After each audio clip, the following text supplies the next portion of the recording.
ఈ వీడియోలో మీకు ఏసీ సర్వీసింగ్ ఎలా చేస్తారో ఎక్స్ప్లెయిన్ చేయడానికి ట్రై చేస్తాను.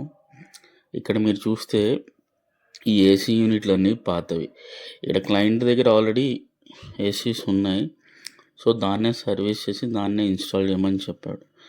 ఫస్ట్ వీళ్ళు ఏం చేస్తారంటే ఇండోర్ అవుట్డోర్ యూనిట్ తీసుకొని దానికి సప్లై వస్తుందా లేదా ఏసీకి అని చెక్ చేస్తారు. చెక్ చేసిన తర్వాత స్పేర్ పార్ట్స్ అన్నీ ఉన్నాయా లేదంటే ఏమైనా కావాల్సింది ఉందా అని చూస్తారు. ఆ తర్వాత ఈ టాప్ ఉంది కదా, ఏసీ టాప్ తీసేసి క్లీనింగ్కి స్టార్ట్ చేస్తారు. క్లీనింగ్ ఎలా చేస్తారంటే లైక్ మనం ఇప్పుడు మన బైక్కి కానీ కార్కి కానీ వాటర్ సర్వీస్ చేస్తాం కదా, అలా వీళ్ళ దగ్గర మిషన్ ఉంటుంది, గన్ లాంటిది. అది స్ప్రే చేస్తే వాటర్ అంతా వచ్చేసి మొత్తం ఉన్న డస్ట్ మొత్తం రిమూవ్ చేస్తుంది. సో క్లీనింగ్ అంతా అయిపోయిన తర్వాత మీరు ఈవీలో చూడండి, ఇలా నీట్గా ఒక్కొక్కటి తీసిన దాన్ని మొత్తాన్ని నీట్గా క్లీన్ చేసి పక్కన పెడతారు. క్లీనింగ్ అంతా అయిపోయిన తర్వాత యాజ్ ఇట్ ఈస్గా మళ్ళీ సేమ్ కొత్త ఏసీస్ ఎలా అయితే ఇన్స్టాల్ చేస్తారో అలా ఇన్స్టాల్ చేస్తారు. ఇది సర్వీసింగ్ చేసే పద్ధతి. సర్వీస్ చేసి దాన్ని ఇన్స్టాల్ చేసే పద్ధతి ఇది.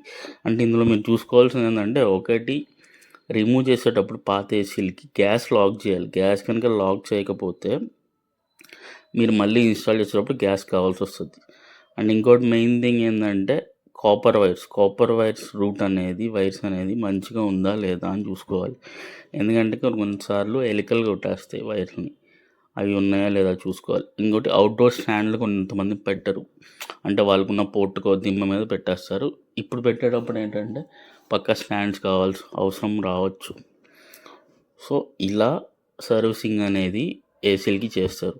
అండ్ సీజన్ స్టార్ట్ అయింది, మీ ఏసీలకి మీరు తొందరగా సర్వీస్ చేసుకుంటే బెటర్. ఇలా ఈ వీడియోలో సర్వీసింగ్ ఇలా చేస్తే కనుక కాస్ట్ వచ్చి 2500 నుంచి 3000 వరకు తీసుకుంటారు. నార్మల్ మన ఇంట్లో ఉన్న ఏసీలు కానీ దానికి సర్వీసింగ్ చేయడానికి 1500 అలా తీసుకుంటారు. ఇది ప్రైస్ ప్లేస్ని బట్టి మారుతుంది. ఇది నా ఏరియాలో నా రీజియన్లో చెప్పాను మీకు ప్రైస్ అంతే.